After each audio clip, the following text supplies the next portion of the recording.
امام کے مطلب یہ ہے کہ صرف نماز میں نہیں، امام صاحب کے ہمیشہ پیچھے پڑے رہے، پیچھے اس امام کے مطلب امام صاحب کے پیچھے پڑے رہے۔ آج کل امام صاحب فلاں کے ساتھ بہت اٹھ رہے ہیں، بیٹھ رہے ہیں، میں نے اس کے ساتھ بائک پہ امام صاحب کو آتا جاتا دیکھا، پتہ نہیں کہاں رہے جا رہے ہیں۔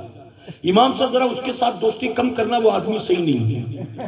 امام صاحب کے یہاں گوشت کہاں سے آتا ہے، امام صاحب کے یہاں فروٹ کہاں سے آتا ہے، امام صاحب کے مہمان کون آتا ہے، امام صاحب کے بچے کون سے اسکول میں پڑھتے ہیں، امام صاحب کے کون آ رہا ہے کون جا رہا ہے۔ لوگ بہت سے ایسے تو جو اسی کے پیچھے لگے رہتے۔ غلط تو نہیں کہہ رہا، یہ اچھی چیز ہے کہ بری چیز ہے؟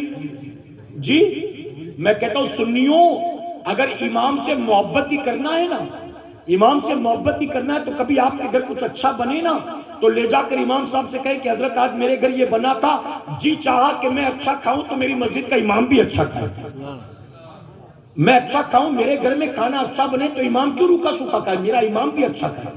یہ نیت ہونی چاہیے۔ بلکہ سنیوں میں کہتا ہوں اللہ تمہیں توفیق دے تو اپنی مسجد کے امام سے کبھی خالی ہاتھ مصافحہ مت کرنا۔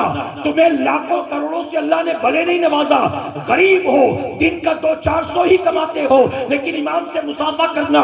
اگر تم نے 10-20 بھی امام کے ہاتھ میں رکھ دیا، یاد رکھے اپنے علماء پر، ائمہ پر، حفاظ پر اور اپنی مسجد کے امام پر حلال روزی کا مال جو خرچ کرتا ہے اللہ کسی کا محتاج نہیں بناتا ہے۔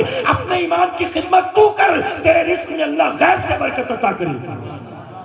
لیکن امام کا کھانا اچھا نہیں لگتا، امام کا کپڑا اچھا نہیں لگتا، امام کی عطر ہم کو پرابلم دیتی، امام کے گھر کا مہمان ہم کو تکلیف دیتا، یہ کیا ہے؟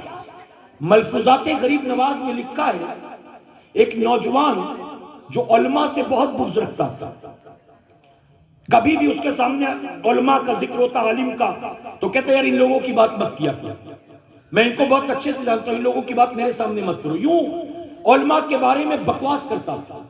اگر کہیں سامنے سے کوئی داڑھی والا ہو رہا ہوتا تو منہ ٹیڑھا میڑا کرتا ہے، راستہ بدلتا۔ پوری زندگی اس نے یہی کیا، علماء سے بغض، عداوت، پوری زندگی۔ جب مر گیا قبر میں لوگوں نے اس کے چہرے کو قبلے کی طرف کیا تو فرمایا کہ اس کا چہرہ خود بخود قبلے سے پھر گیا۔ دوبارہ کیا، پھر سے پلٹ گیا، تیسری بار کیا، پھر سے پلٹ گیا۔ لوگ کوشش کرتے رہے لیکن چہرہ خود بخود پلٹ جاتا تھا۔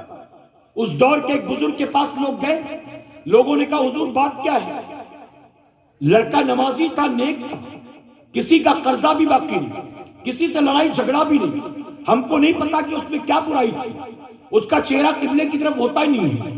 وہ بزرگ مراقبے میں گئے، کچھ دیر کے بعد واپس آئے، واپس آ کر کہتے ہیں اللہ فرماتا ہے تم قیامت تک کوشش کرو گے تو بھی اس کا چہرہ قبلے کی طرف نہیں ہونے دوں گا۔ جب تک زندہ تھا مجھ سے محبت کرنے والوں سے اپنا منہ پھیرا کرتا تھا، اپنے منہ کو موڑا کرتا تھا، اب جب قبر میں گیا تو فرشتوں کو بھیج کر میں نے اس کی گردن کو پکڑ کر مروڑ دیا، اب اس کا چہرہ قبلے کی طرف نہیں ہوگا۔ پتا چلا یہ وہ جماعت ہے نا جن سے دشمنی کرنے میں ہماری دنیا اور آخرت کا نقصان ہے، ان سے دوستی کرنے میں ہمارے بڑے فائدے ہیں، کریں گے انشاءاللہ۔